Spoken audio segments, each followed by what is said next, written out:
Doctor BR Ambedkar open Ed సంబంధించి open BEd or in service BEd entrance టెస్ట్కి సంబంధించి రీసెంట్గా మనకు నోటిఫికేషన్ అయితే రిలీజ్ చేయడం జరిగింది. ఈ నోటిఫికేషన్ కాన్సెప్ట్ ఎక్స్ప్లెయిన్ చేస్తూ ఆల్రెడీ మేము డీటెయిల్ వీడియో అయితే చేశాము. సో వీడియో చేసిన తర్వాత సో మెనీ ఆస్పిరెంట్స్ వచ్చేసి సార్ ఓపెన్ బిఎడ్ ఎంట్రన్స్ టెస్ట్కి సంబంధించిన ప్రీవియస్ క్వశ్చన్ పేపర్స్ ప్రొవైడ్ చేయండి లేదా టాపిక్ వైజ్గా డీటెయిల్ వీడియో చేయండి అంటూ రిక్వెస్ట్ అయితే చేయడం జరిగింది.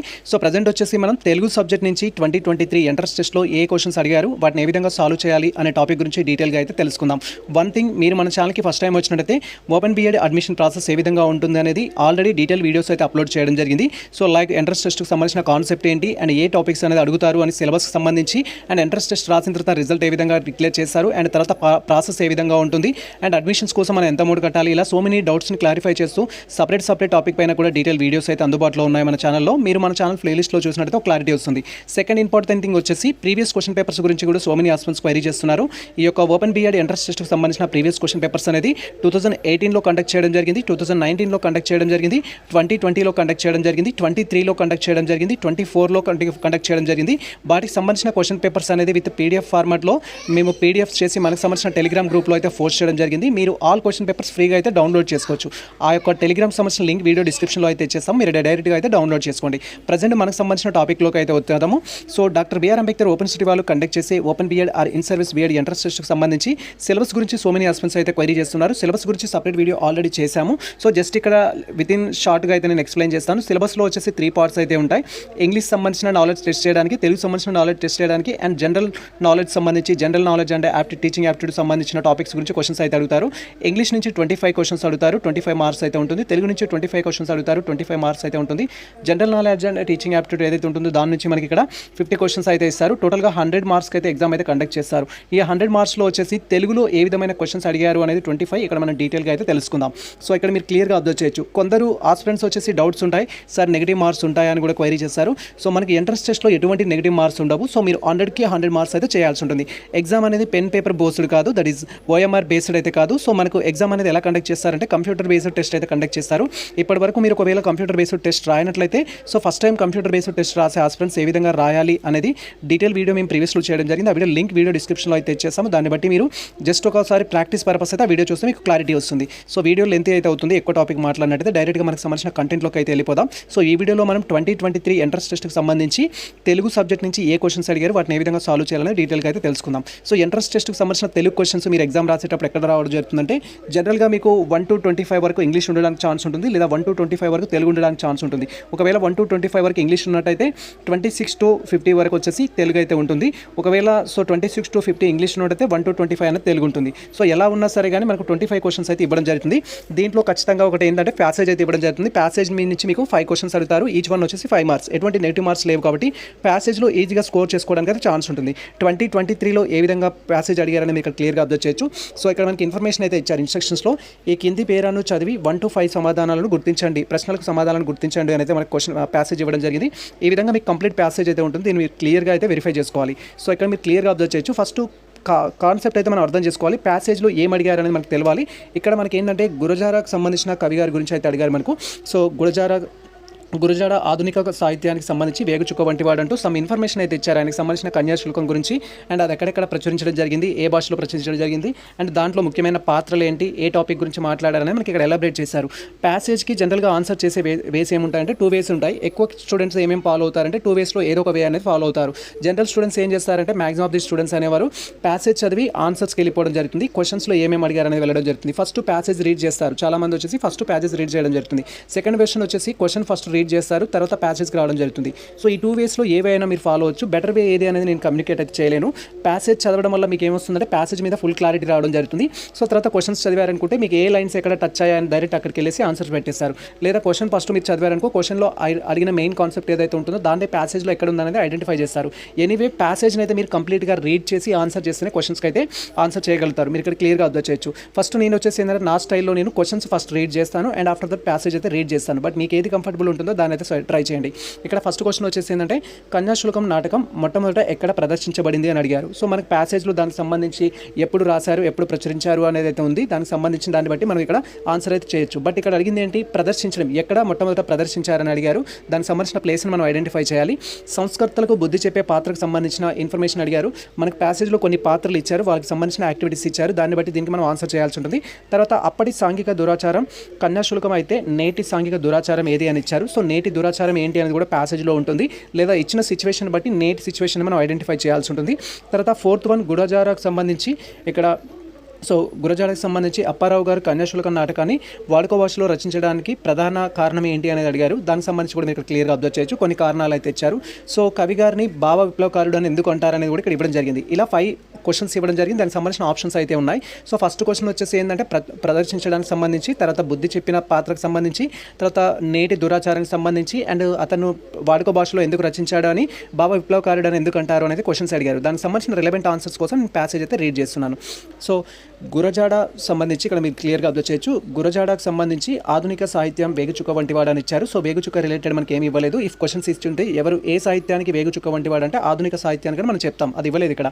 తర్వాత తెలుగువారి మత్తు వదలగొట్టిన బాబా విప్లవకారుడు అని చెప్పారు. తర్వాత దానికి ప్రత్యక్ష నిదర్శనం ఆయన రచించిన కన్యాశుల్కం నాటకం అని ఇచ్చారు. సో ఆనాడు సామాజిక సమస్యలపై వచ్చిన నాటకాలు లేవు, ఆ లోటును కన్యాశుల్కం పూరించింది. సో సామాజిక అంశాలపైన వచ్చిన నాటకం మొదటి నాటకం అని చెప్పుకోవచ్చు ఇది.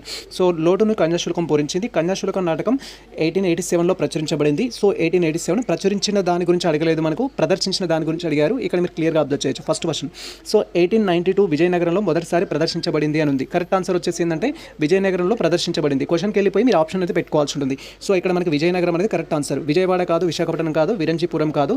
సో ఎక్కడ ప్రదర్శించబడింది అంటే విజయనగరంలో ప్రదర్శించబడింది. ఈ విధంగా సో మీకు ఆన్లైన్ ఎగ్జామ్ అప్పుడు ఏముంటుందంటే మల్టిపుల్ టైమ్స్ మనం చేంజ్ చేసుకోవచ్చు. ఇఫ్ ఫస్ట్ ఫర్ ఎగ్జాంపుల్ మీరు ఆన్సర్ చదివేటప్పుడు విజయవాడ అనుకున్నారు, విజయవాడ ఆన్సర్ క్లిక్ చేశారు, తర్వాత విజయవాడ కాదు విజయనగరం అని మీకు తెలిసిందనుకోండి, విజయనగరంకి షిఫ్ట్ అవ్వడానికి కూడా ఛాన్స్ ఉంటుంది. మల్టిపుల్ టైమ్స్ మీరు మీకు సంబంధించిన ఆప్షన్స్ చేంజ్ చేసుకోవడానికి కూడా ఛాన్స్ ఉంటుంది. అందుకే మీరు కంప్యూటర్ బేస్డ్ టెస్ట్ రాయనట్లయితే అది ఏ విధంగా రాయాలని ఒక వీడియో చేసాము, ఆ వీడియో చూస్తే మీకు క్లారిటీ వస్తుంది. ఆప్షన్స్ అయితే మనం మల్టిపుల్ టైమ్స్ చేంజ్ చేసుకోవచ్చు, నో ప్రాబ్లం. సో అదే పెన్ పేపర్ బేస్డ్ అనుకోండి, ఒక్కసారి మనం బబుల్ చేసినట్టయితే దాన్ని చేంజ్ చేయడానికి ఛాన్స్ ఉండదు. నెక్స్ట్ క్వశ్చన్ ఏం అడిగారంటే ఇక్కడ సంస్కర్తలకు బుద్ధి చెప్పిన పాత్ర పేరు అడిగారు. సో ఇక్కడ పాత్రలకు సంబంధించి ఎక్కడ ఇచ్చారంటే ఫస్ట్ పేరులో అయితే ఇవ్వలేదు. పాత్రలకు సంబంధించి మనకు సెకండ్ పేరులో ఇచ్చారు, లాస్ట్ పేరులో ఇచ్చారు. వారికి సంబంధించిన ఇన్ఫర్మేషన్ మీరు క్లియర్గా అబ్జర్వ్ చేయొచ్చు. ప్రసవానికైనా ఇతివృత్తానికైనా పాత్రలే ప్రాణాలు, కన్యాశుల్కం నాటకంలో రామప్ప దంపతులు వంటి దగాకోర్లు, స్వార్థపరులు, సో తర్వాత గిరీశం వంటి బడాకోర్లు, మాటకారులు, అగ్నిహోత్రులు వంటి దురాశపరులు సో ఉన్నారంట. వారికి సంస్కృతులకు బుద్ధి చెప్పగల మధురవాణి పాత్ర కూడా ఉందన్నమాట. అలాంటి సంస్కృతులకు సో బుద్ధి చెప్పగల మధురవాణి పాత్ర కూడా ఉంది. మధురవాణి పాత్ర వచ్చేసి పాజిటివ్. ఇక్కడ రిమైనింగ్ రామప్ప పంతులు కానీ, తర్వాత గిరీశం కానీ, తర్వాత అగ్నిహోత్రులు కానీ వాళ్ళు వచ్చేసి నెగిటివ్ క్యారెక్టర్ సంబంధించి అయితే ఈయన రాసిన వాక్యంలో అయితే ఉంది. సో ఇక్కడ మీరు క్లియర్గా అబ్జర్వ్ చేయొచ్చు. మధురవాణి అనేది కరెక్ట్ ఆన్సర్. సో బుద్ధి చెప్పిన పాత్ర ఏదంటే మధురవాణి. మిగతా వచ్చేసి ఏంటంటే వారికి సంబంధించిన ఇన్ఫర్మేషన్ ఇచ్చాడు. సో అప్పట్లో సాంఘిక దురాచారం కన్యాశుల్కం అయితే నేటి సాంఘిక దురాచారం ఏది అంటే దానికి సంబంధించి కూడా మీరు చూడొచ్చు. సో మనకు ప్యాసేజ్లో అయితే ఇవ్వడం జరిగింది. ప్యాసేజ్లో క్లియర్గా మెన్షన్ చేశారు. సో నాటకం ప్రకారం ఇది కన్యాశుల్కానికి సంబంధించిందే ఉంది. ఇక్కడ మనం నేటి సామాజిక అంశాలను అయితే ఇక్కడ దీంట్లో మెన్షన్ చేయలేదు. సో నేటి సామాజిక సంబంధించిన దాంట్లో వచ్చేసి ఏంటంటే ఇక్కడ మీరు క్లియర్ చూడొచ్చు. సో ఈనాటి కన్యాశుల్కం అంటే ఏంటో తెలియదు. ఆ కాలంలో కొన్ని కుటుంబాలు చిరుప్రాయంలోనే ఆడపిల్లలు ముసలివారికి ఇచ్చి సహాయం పెళ్లి చేసేవారు. వివాహానికి వరుడు బాలిక తల్లిదండ్రులు ధనాన్ని కట్న రూపంలో ఇచ్చేవారు.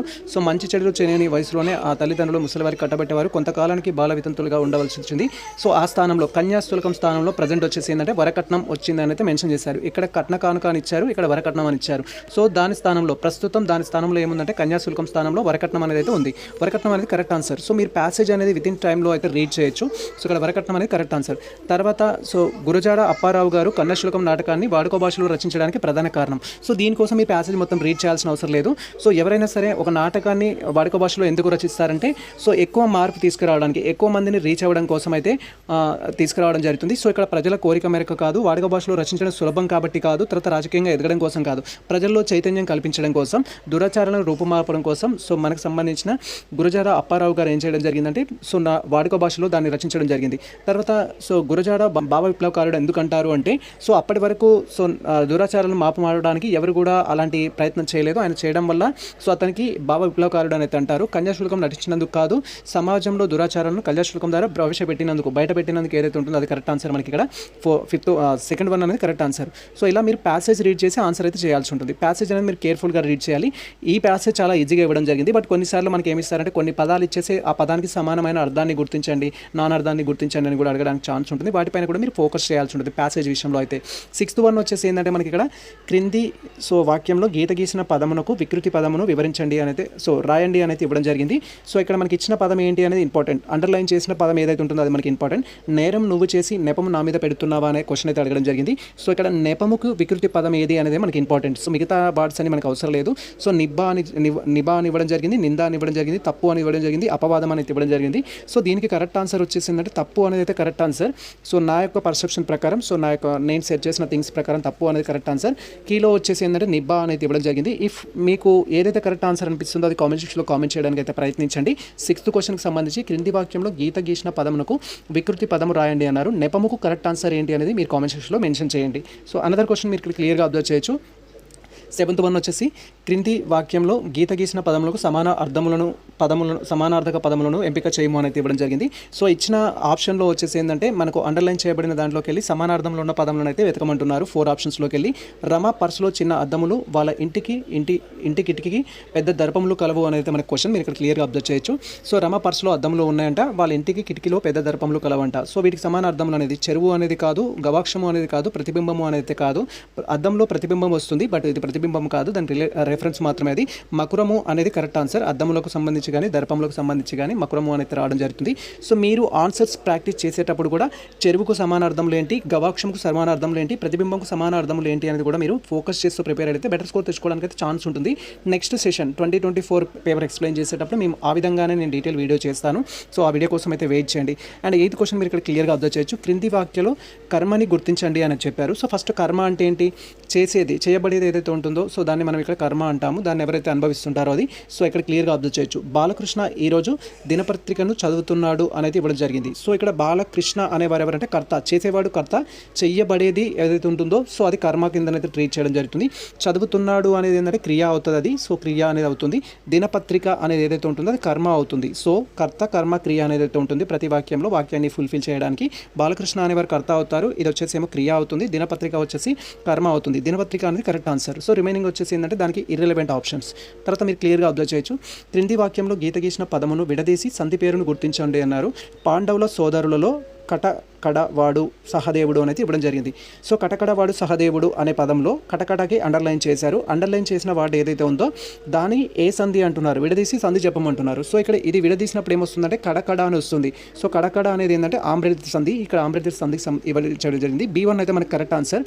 సో మునుముందు అనేది ఎగ్జాంపుల్ తీసుకోవచ్చు. అనదర్ ఎగ్జాంపుల్ ఆమ్రేడిత సంధికి ముందు అనేది రావడం జరుగుతుంది. 2 సమాన పదాలు రావడం జరుగుతుంది. కడ ఆమ్రేడిత సంధి, ముందు అనేది రావడం జరుగుతుంది. సో మీరు ఆ విధంగా ఆమ్రేడిత సంధి అని కాదు, రిమైనింగ్ సందులు ఏవైతే ఉంటాయో ఆ సందులకు సంబంధించి కూడా మీరు ఫోకస్ చేయాలి.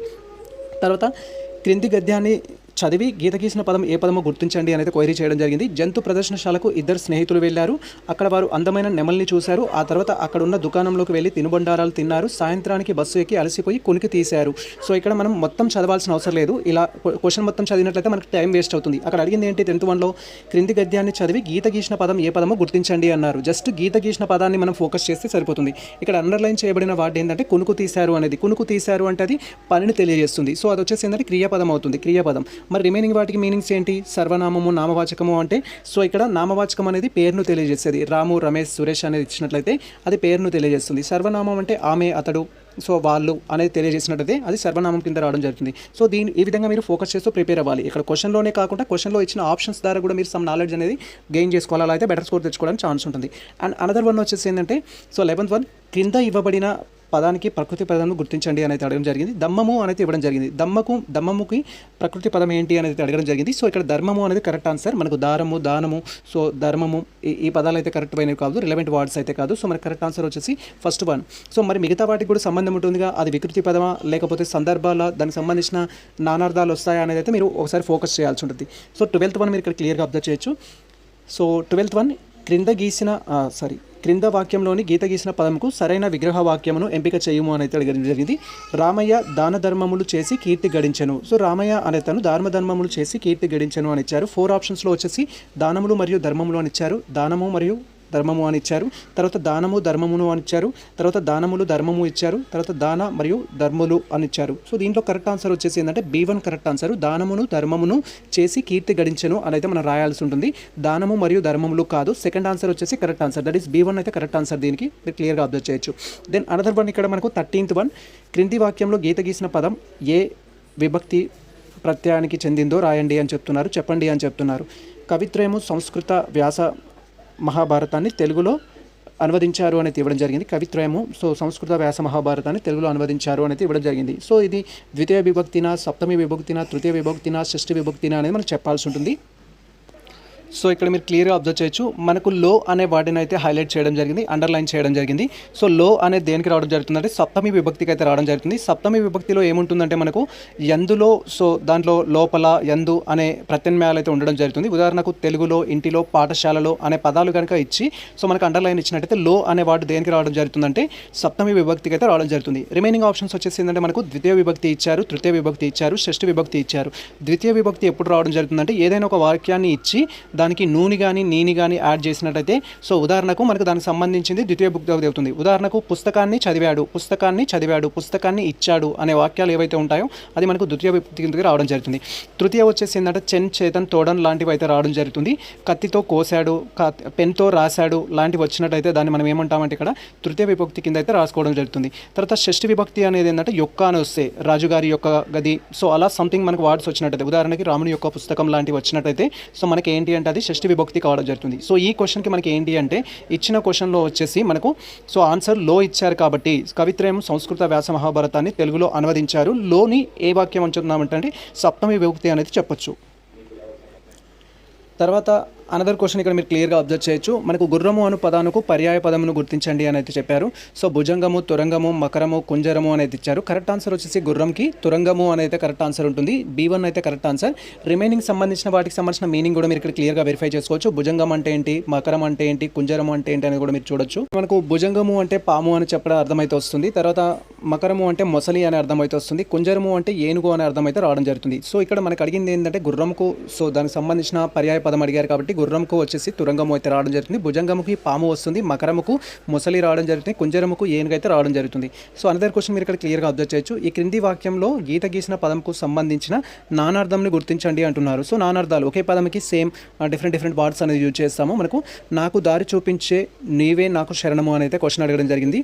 సో నాకు దారి చూపించే నీవే నాకు శరణము అనేది ఒక సందర్భం. దానికి సంబంధించి దారి అనే పదం ఏదైతే ఉంటుందో దానికి నానార్థాలని గుర్తించండి అంటున్నారు ఇక్కడ. సో అండర్లైన్ రాసిన వాడు మాత్రం మనకి ఇంపార్టెంట్. సో దారి అంటే మార్గం అవుతుందా, రహదారి అవుతుందా, దిక్కు అవుతుందా, దిశ అవుతుందా, నానార్థాల్లో చూడాల్సి ఉంటుంది. మార్గము, దారి అనేది, రహదారి అనేది ఏదైతే ఉందో సో అవి రెండు కూడా సమానార్థాలే వస్తాయి. నానార్థం కింద అయితే యూజ్ చేయరు దాన్ని. దిక్కు అనేది ఉంటుంది. సో నాకు దారి చూపించే నువ్వే నాకు శరణం అంటే నాకు దిక్కు చూపించే నువ్వే నాకు శరణం. లైక్ నాకు ఏ దిక్కు లేనప్పుడు నువ్వే నాకు దిక్కు అనే పదాలు ఉపయోగిస్తాం కదా. సో ఇక్కడ కరెక్ట్ ఆన్సర్ వచ్చేసి C1 అయితే కరెక్ట్ ఆన్సర్. మీరు క్లియర్గా వెరిఫై చేసుకోవచ్చు. మార్గము అండ్ రహదారి అనేది ఒకే అర్థం వస్తుంది. బాట కింద అయితే చూపేయడం జరుగుతుంది. దిశ అనేది సో వేరే సందర్భంలో ఉపయోగిస్తాం. సో దిశ కింద వేరే సందర్భంలో అయితే ఉపయోగిస్తాం. ఈ మూడు వచ్చేసి సమానార్థాలు ఉన్నప్పటికీ దిక్కు వచ్చేసి కరెక్ట్ ఆన్సర్. ఇక్కడ మీరే నాకు దిక్కు అని చెప్పుకోవడానికి ఉపయోగిస్తాం. మీరే నాకు దారి చూపేది, మీరే నాకు దిక్కు అని చెప్పడానికి అయితే ఉపయోగిస్తాం. తర్వాత ఈ క్రింది వాక్యంలో ఛేదార్థక వాక్యం అంటే ఏమిటి అనే క్వశ్చన్ అయితే అడగడం జరిగింది. ఛేదార్థక వాక్యం అని సో మీరు ఇక్కడ క్లియర్గా అబ్జర్వ్ చేయొచ్చు. మనకు 16వ వచ్చేసి ఈ క్రింది వాక్యంలో ఛేదార్థక వాక్యం ఏంటి అనేది అడగడం జరిగింది. గంగన్న కుటుంబం వలస వెళ్ళి జీవితాన్ని గడిపింది. మల్లన్న తన కుటుంబాలు తరుచుకుంటూ బాధపడ్డాడు. వానలు కురిస్తే పంటలు పండుతాయి. రమ్య అన్నం తిని బడికి వెళ్ళింది. సో ఛేదార్థక వాక్యం అంటే ఏంటి అంటే ఒకటి జరిగితేనే ఇంకొకటి జరుగుతుంది అని చెప్తుంది. సో ఒకటి జరిగితేనే మరొకటి జరుగుతుంది, ఒకటి జరగకపోతే మరొకటి జరుగుతుంది. దానికి సంబంధించిన ఈక్వలెంట్ సిమిలర్ వర్డ్ ఏదైతే ఉంటుందో అది చూడాల్సి ఉంటుంది. సో ఇక్కడ గంగన్న కుటుంబం వలస వెళ్ళి జీవితాన్ని గడిపింది అంటుంది. సో వలస వెళ్ళింది, జీవితాన్ని గడిపింది. సో ఆల్రెడీ రెండు జరిగిపోయాయి అక్కడ. సో ఇక్కడ ఏంటంటే ఛేదార్థక వాక్యంలో ఒకటి జరిగితేనే మరొకటి జరగడానికి అవకాశం ఉంటుంది. మల్లన్న తన కుటుంబాన్ని తలుచుకుంటూ బాధపడుతున్నాడు. సో ఇవి రెండు జరుగుతూనే ఉన్నాయి. ఎట్ ఏ టైం కుటుంబాన్ని తలుచుకుంటున్నాడు అండ్ బాధపడుతున్నాడు, రెండు కూడా జరుగుతూనే ఉన్నాయి. థర్డ్ వన్ వచ్చేసి వానలు కురిస్తే పంటలు పండుతాయి. సో వానలు కురిస్తేనే పంటలు పండుతాయి అనేది. సో ఇక్కడ వానలు కురవడం అనేది జరిగితేనే పంటలు అనేది పండుతాయి. సో ఒకటి జరిగితే మరొకటి జరుగుతుంది. C1 వచ్చేసి మనకి కరెక్ట్ ఆన్సర్. రమ్య అన్నం తిని బడికి వెళ్ళింది. సో ఇక్కడ అన్నం తిన్నది బడికి వెళ్ళింది. సో రెండు జరిగిపోయాయి. సో ఇక్కడ చాదార్థక వాక్యంలో వచ్చేసిందంటే ఒకటి జరిగితేనే మరొకటి జరుగుతుంది అనేది. సో అయితే, జరిగితే, సో అనే పదాలు అనేది దీనికి వర్తిస్తాయన్నమాట. సో ఇక్కడ క్లియర్గా అబ్జర్వ్ చేయొచ్చు చాదార్థక వాక్యం సంబంధించి. తర్వాత 17th వన్ వచ్చేసిందంటే క్రింది వాక్యంలో వృత్యానుప్రాస అలంకారానికి సంబంధించిన వాక్యం ఏది అని ఇచ్చారు. ఫస్ట్ వృత్యానుప్రాసకు సంబంధించింది ఏంటంటే సో ఒకే పదాలు పలుమార్లు వస్తాయన్నమాట. సేమ్ వర్డ్స్ మళ్ళీ రావడం జరుగుతుంది. సో అర్ధభేదంతో కానీ అర్ధభేదం లేకుండా కానీ సో మనకు మళ్ళీ రావడం అయితే జరుగుతుంది. సో అలంకారాల మీద ఫోకస్ చేయాలి. అలంకారాల నుంచి కూడా ఖచ్చితంగా క్వశ్చన్స్ అయితే అడుగుతారు. సోముడు భీముడు వలె బలవంతుడు అని చెప్తున్నారు. సోముడు భీముడు వలె బలవంతుడు ఇక్కడ పోలుస్తున్నారు. ఉపమాలంకారం, ఉపమేయంక అలంకారం లాంటిది ఇది మనకు వృత్యానుప్రాసంకి రాదిది. తర్వాత లక్ష భక్షలు తినేవాడికి ఒక భక్షం లక్ష్యమా అనేది. సో ఇక్కడ మీరు క్లియర్గా అబ్జర్వ్ చేయొచ్చు. పలుమార్లు వస్తుందన్నమాట. వృత్యానుప్రాస వచ్చిందే మళ్ళీ రావడం. లక్ష, భక్ష, భక్షం, లక్ష్యమ అనేది. సో ఇది మనకు వృత్యానుప్రాసకు ఉదాహరణ ఏంటంటే B1 కింద చెప్పుకోవచ్చు. కుటుంబానికి తండ్రి హిమగిరి శిఖరం అనేది. కుటుంబానికి తండ్రి హిమగిరి శిఖరం తోటి తండ్రిని పోలుస్తున్నారు. పోలిక అనేది ఉంది కాబట్టి ఇది కూడా ఉపమాలంకారం, ఉపమేయం కిందికి రావడం జరుగుతుంది. దేవాలయపు గోపురాలు ఆకాశాన్ని తాకుతున్నాయి. ఇది మనకు ఉపమాలంకారం, అతిశయోక్తికి సంబంధించిన దాంట్లో అయితే ఉంటుంది. యాక్చువల్లీ గోపురాలు అనేది ఆకాశాన్ని తాకవు, బట్ తాకుతున్నట్టు చూపిస్తున్నారు. ఇది అతిశయోక్తి కింద వస్తుంది. ఇక్కడ కరెక్ట్ ఆన్సర్ వచ్చేసి B1 అనమాట. తర్వాత మనకు గీత గీసిన పదానికి సరైన సంధి నామమును తెలుపమంటున్నారు. సో గీత గీసిన పదం ఏదైతే ఉంటుందో దానికి సరైన పదమును తెలుపమంటున్నారు. సంధినామం తెలియజేయమంటున్నారు. కరోనా వ్యాధి భయంతో ప్రపంచమంతా వణికిపోతుంది. సో మీరు ఇక్కడ క్లియర్గా అబ్జర్వ్ చేయొచ్చు. ప్రపంచమంతా అనే పదాన్ని మనం ఏ విధంగా విడదీయొచ్చు అంటే ప్రపంచం ప్లస్ అంతా అనేది విడదీయొచ్చు. ప్రపంచము అంతా అనేది. సో మనకి ఇక్కడ ఏంటి అంటే ఉత్వసంధి అవ్వడానికి ఛాన్స్ ఉంటుంది. ఉత్వసంధి అయితే కరెక్ట్ ఆన్సర్. మీరు ఒకసారి ఇది క్రాస్ చెక్ చేసుకొని చెప్పండి. సో ఇది ఏ సంధి అనేది 18th వన్. స్టార్టింగ్లో కూడా ఒక ప్రశ్న అయితే నేను కామెంట్ చేయడం జరిగింది. దట్ ఈస్ 6th వన్ అనుకుంటా. 6th వన్కి సంబంధించిన సరైన సమాధానం అండ్ 18th వన్కి సంబంధించిన సరైన సమాధానం కూడా మీరు కామెంట్ సెక్షన్లో కామెంట్ అయితే చేయండి. కరోనా వ్యాధి భయంతో ప్రపంచమంతా వణికిపోయింది అనేది ప్రపంచం ప్లస్ అంతా అనేది విడదీయడం జరుగుతుంది. అది ఉత్వసంధి అయితే రావడం జరుగుతుంది. సో మీరు కూడా ఒకసారి అయితే దీన్ని కంపేర్ చేసుకొని అయితే ఆన్సర్ చేయండి. తర్వాత ఉత్వసంధికి సంబంధించి, అత్వసంధికి సంబంధించి, ఇత్వసంధి, రుకార సంధికి సంబంధించిన రూల్స్ అండ్ రెగ్యులేషన్స్ కూడా మీరు ఫోకస్ చేయండి. మనకి మ్యాక్సిమం అడగడానికి ఛాన్స్ ఉంటుంది. తర్వాత 19th వన్ మీరు క్లియర్గా అబ్జర్వ్ చేయొచ్చు. గీత గీసిన పదానికి అర్థాన్ని గుర్తించండి అని అయితే అడుగుతున్నారు. ఒక మడుగులో టక్కరి కొక్కెర ఉండేది అని అయితే అడుగుతున్నారు. సో మడుగులో టక్కరి కొక్కెర ఉండేది అనేది క్వశ్చన్ ఇక్కడ. సో కొక్కెర అనే పదానికి సమానమైన అర్థాన్ని వెతకాలి అంటున్నారు. చేప అనేది కొక్కెరకి సంబంధించిందా, కొంగ అనేది కొక్కెరకి సంబంధించిన, తాబేలు సంబంధించిందా, మొసలికి సంబంధించిందా అనేది క్వశ్చన్. యాక్చువల్గా కొక్కెర అనేది ఏంటంటే కొంగకు సంబంధించింది. టక్కరి కొక్కెర అనేది కొంగకు సంబంధించింది. మిగతా చేప కానీ, తాబేలు కానీ, ముసలి కానీ దానికి సంబంధించిన సమాన అర్థాలు అయితే కావు. సో ఇక్కడ కరెక్ట్ ఆన్సర్ వచ్చేసి కొంగ అనేది కరెక్ట్ ఆన్సర్. అనదర్ వన్ మీరు క్లియర్గా అబ్జర్వ్ చేయొచ్చు. సో ఇక్కడ మనకి ఏంటంటే గీత గీసిన పదానికి సంధిని గుర్తించండి అంటున్నారు. భయపడుట పిరికివారి లక్షణం అనేది పదం ఇచ్చారు మనకు కంప్లీట్గా. బట్ గీత గీసింది మాత్రం భయపడుట అనే పదానికి గీయడం జరిగింది. భయపడుట అనేది ఏ సంధి అనేది మనం చెప్పాల్సి ఉంటుంది. భయపడుట అని ఎలా రాస్తామంటే సో భయపడడం ప్లస్ టా అని అయితే రాస్తాము. సో అది సపరేట్గా టా రాయడం జరుగుతుంది. టుగాగామ సంధి అయితే అవుతుంది. ఇది టుగాగామ సంధి టా అనేది వస్తుంది కాబట్టి సో మీరు కూడా దీన్ని ఒకసారి అయితే అబ్జర్వ్ చేయండి. So 6th one and 18th one plus 21కి సంబంధించిన ఆన్సర్స్ ఏవైతే ఉంటాయో కామెంట్ సెక్షన్లో కామెంట్ చేయండి ఒకసారి డీటెయిల్గా అయితే. అండ్ నెక్స్ట్ వన్ వచ్చేసి ఏంటంటే మనకు గీత గీసిన పదం ఏ పదమో ఏ సమాసమో గుర్తించండి అనేది అడగడం జరిగింది. సో ఇక్కడ గంగా నది పవిత్రమైన నది అనేది ఇవ్వడం జరిగింది. సో గంగా నది అనేది ఏంటి అంటే సో గంగా అనేది ఒక నది, అది పవిత్రమైనది, విశేషం, ప్రత్యేకమైనది కాబట్టి విశేషమైనది. గంగా అనేది పేరుకు సంబంధించి అది ఒక విశేషమైన నది కాబట్టి సో ప్రత్యేకమైనది ఏదైనా ఉన్నట్లయితే, ఇచ్చిన సెంటెన్స్లో ప్రత్యేకమైనది ఏదైనా ఉన్నట్లయితే అది మనకు విశేషణ పూర్వపద కర్మాదాయ సంధి కింద అయితే రావడం జరుగుతుంది. మీరు ఇక్కడ క్లియర్గా అబ్జర్వ్ చేయొచ్చు. దంత సమాసం కాదు, రూపక సమాసం కాదు, సంభావన పూర్వక సమాసం కాదు. సో వీటికి సంబంధించి ఉదాహరణ అడిగారు అనుకో, దంత సమాసంకి తల్లిదండ్రులు, అన్నతమ్ములు అనేవి అయితే రావడం జరుగుతుంది. సో ఈ క్వశ్చన్ని మనకు వేరేలా కూడా అడగొచ్చు. గంగా నది అనే కాదు, అదర్ థింగ్స్ కూడా పెట్టి అడగొచ్చు మనకు. సో గంగా నది బదులు కృష్ణా నది అండ్ గోదావరి నది అని అలాంటివి కూడా మెన్షన్ చేయొచ్చు. అదర్ థింగ్స్ కూడా ఇవ్వచ్చు అనమాట. సో అది స్పెషల్ పర్సన్, స్పెషల్ రిలేటెడ్ అయిందనుకోండి, ఖచ్చితంగా మనకు B1 అయితే కరెక్ట్ ఆన్సర్ వస్తుంది. ఇది మనకు ద్వంద్వ సమాసానికి సంబంధించి కాదు. ద్వంద్వ సమాసం వచ్చేసి తల్లిదండ్రులకు సంబంధించింది. తర్వాత మనకు క్రింది పదాలలో వ్యతిరేక అర్థాన్ని ఇచ్చే క్రియని గుర్తించండి అంటున్నారు. వ్యతిరేక అర్థాన్ని ఇచ్చే క్రియని గుర్తించమంటున్నారు. చదువుతూ అనేది పాజిటివ్, చదివితే అనేది పాజిటివ్, చదివిస్తే అనేది పాజిటివ్, చదవక అనేది నెగిటివ్. సో ఇక్కడ క్లియర్గా దీన్ని బట్టి ఒక సెంటెన్స్ రాసామనుకోండి, మీరు బాగా చదివితే మంచి మార్కులు వస్తాయి. సో బాగా చదవకపోతే మంచి మార్కులు రావు. చదవకపోతే అనేది ఏదైతే ఉంటుందో అది నెగిటివ్ ఆన్సర్. సో నెగిటివ్కి సంబంధించి వ్యతిరేక అర్థాన్ని ఇస్తుంది. సో ఇప్పుడు బాగా మనం ప్రాక్టీస్ చేసి ఓపెన్ B.Ed ఎంట్రన్స్ టెస్ట్ రాస్తే బెటర్ స్కోర్ తెచ్చుకుంటాము. సో ఎంట్రన్స్ టెస్ట్ చదవకుండా రాసామనుకోండి బెటర్ స్కోర్ అనేది రాదు. సో చదవకపోవడం ఏదైతే ఉంటుందో అది నెగిటివ్. సో ఇది జనరల్ క్వశ్చన్, దీనికి సంబంధించి వెరీ ఫోకస్ చేయాల్సిన అవసరం లేదు. తర్వాత కింది వాటిలో పుట్టపర్తి నారాయణాచార్యుల వారి రచన ఏంటి అని అయితే అడగడం జరిగింది. సో ఇక్కడ మనకు శివతాండవం అయితే కరెక్ట్ ఆన్సర్ దీనికి 28 దానికి. బట్ మీరు ఫోకస్ చేయాల్సింది అంటే మరి శివపురాణం ఎవరిది, శివ వైష్ణవ పురాణం ఎవరిది, సందేహార్థం ఎవరిది అనేది కూడా తెలుసుకోవాల్సి ఉంటుంది. అండ్ పుట్టపర్తి నారాయణాచార్యులు ఎటువంటి రచనలు రచించారనేది కూడా తెలుసుకోవాలి. ఆ విధంగా మీరు ప్రిపేర్ అంటే బెటర్ స్కోర్ తెచ్చుకోవడానికి ఛాన్స్ ఉంటుంది. ఖచ్చితంగా నేను నెక్స్ట్ పేపర్ ఏదైతే ఉంటుందో 2024 పేపర్ కానీ లేదా 2025లో కానీ మనకు 23 తర్వాత ఒకటేసారి కండక్ట్ చేశారు. ఆ పేపర్ అనాలిసిస్ చేసేటప్పుడు వీడియో అనేది మీకు అలానే అందిస్తాను. తర్వాత మనకు 24కి సంబంధించిన క్వశ్చన్ మీరు ఇక్కడ అబ్జర్వ్ చేయొచ్చు. అఖిల ఉద్యోగం చేస్తూ చదువుకుంటుంది అని అయితే ఉంది. సో దీనికి సంబంధించి ఇది ఏ రూపంలో ఉందనేది చెప్పడం జరుగుతుంది. ఉద్యోగం చేస్తూ చదువుకుంటుంది. సో తను ఏం చేస్తుందంటే ఉద్యోగం చేస్తుంది, చదువుకుంటుంది, రెండు చేస్తుంది, రెండు కార్యక్రమాలు చేస్తుంది. సో ఇక్కడ శత్రుకర్మ, పశ్చాత్తకమ, సందేహార్థకమ అనేది కాదు. First one correct answer. ఇది పనిని తెలియజేస్తుంది కాబట్టి క్వార్ధారకం అని అయితే రావడం జరుగుతుంది. ఫస్ట్ ఏ అయితే కరెక్ట్ ఆన్సర్ దానికి. అనదర్ వన్ మీరు ఇక్కడ క్లియర్గా అబ్జర్వ్ చేయొచ్చు. దిట్ ఈస్ లాస్ట్ వన్. మనకు 2023 ఎంట్రన్స్ టెస్ట్లో టోటల్గా 25 క్వశ్చన్స్ అనేది తెలుగు సబ్జెక్ట్ నుంచి అడగడం జరిగింది. లాస్ట్ వన్ క్రింది వాటిలో బహువ్రీ సమాసానికి చెందిన పదాన్ని గుర్తించండి అనేది ఇవ్వడం జరిగింది. మీరు ఇక్కడ క్లియర్గా అబ్జర్వ్ చేయొచ్చు. దీనికి సంబంధించిన తల్లిదండ్రులు ఏ సమాసం, తేనమాట ఏ సమాసం, పదబబ్బం ఏ సమాసం అనేది చూడొచ్చు. పదబబ్బం అనేది రూపకాలంకారం కిందికి రావడం జరుగుతుంది. తల్లిదండ్రులు అనేది ద్వంద్వ సమాసం కిందికి అయితే రావడం జరుగుతుంది. నీలాంబరి, సో నీలం వంటి అంబరం కలిగినది. సో ఆ విధంగా రాస్తాం మనము. సో ఇది కరెక్ట్ ఆన్సర్. మనకి ఇక్కడ వచ్చేసి ఏంటంటే బహువ్రీ సమాసానికి వచ్చేసి ఏంటంటే సో A1 అయితే కరెక్ట్ ఆన్సర్. సో ఇక్కడ మీరు క్లియర్గా అబ్జర్వ్ చేయొచ్చు. A1కి సంబంధించి కూడా మీకు ఏమైనా డౌట్స్ ఉన్నట్లయితే దానికి సంబంధించిన ఆన్సర్ని కామెంట్ సెక్షన్లో కామెంట్ చేయండి. సో టోటల్గా మనకు 6th వన్కి సంబంధించి, 18th వన్కి సంబంధించి, 20కి సంబంధించి, 25కి సంబంధించి ఆన్సర్స్ మీకు ఏమైనా డౌట్స్ ఉన్నట్లయితే కామెంట్ సెక్షన్లో కామెంట్ చేయండి. ఇది మనకు సంబంధించిన క్లియర్ కట్ ఇన్ఫర్మేషన్ అయితే 2023 ఓపెన్ బీఎడ్ ఎంట్రన్స్ టెస్ట్కి సంబంధించి తెలుగు నుంచి అడిగిన క్వశ్చన్స్ అయితే. సో ఈ మాదిరి క్వశ్చన్స్ అయితే మనకి ఎవ్రీ ఇయర్ అడుగుతారు. నేను 2024 కానీ 2025 పేపర్ కానీ అనాలిసిస్ చేస్తూ నెక్స్ట్ వీడియో చేస్తాను. అండ్ దాంట్లో వచ్చేసి ఏంటంటే ఏ క్వశ్చన్కి ఏ ఆన్సర్ కరెక్ట్, రిమైనింగ్ 4 ఆప్షన్స్ ఎందుకు రాంగు, రిమైనింగ్ 4 ఆప్షన్స్ సంబంధించిన రిలవెంట్ ఆప్షన్స్ ఏంటి, వాటిపైన క్వశ్చన్స్ ఏ విధంగా అడుగుతారనే కాన్సెప్ట్ గురించి కూడా మేము అప్డేట్ అయితే చేస్తాము. సో మీకు ఈ కంటెంట్ నచ్చినట్టయితే ఖచ్చితంగా సో వీడియోస్ చేయండి అంటూ కామెంట్ సెక్షన్లో కామెంట్ చేసినట్టయితే దాన్ని బట్టి మేము అప్డేట్స్ అయితే ఇవ్వడం జరుగుతుంది. ఇది ప్రజెంట్ మనకు సంబంధించిన ఇన్ఫర్మేషన్. సో ఈ ఇన్ఫర్మేషన్ మీకు నచ్చినట్లయితే వీడియో లైక్ చేయండి, మన ఛానల్ని సబ్స్క్రైబ్ చేసుకోండి. ఇలాంటి లేటెస్ట్ అప్డేట్స్ కోసం మన ఛానల్ని ఫాలో అవుతుంది, షేర్ చేయండి. All the best all. Thank you for watching this video.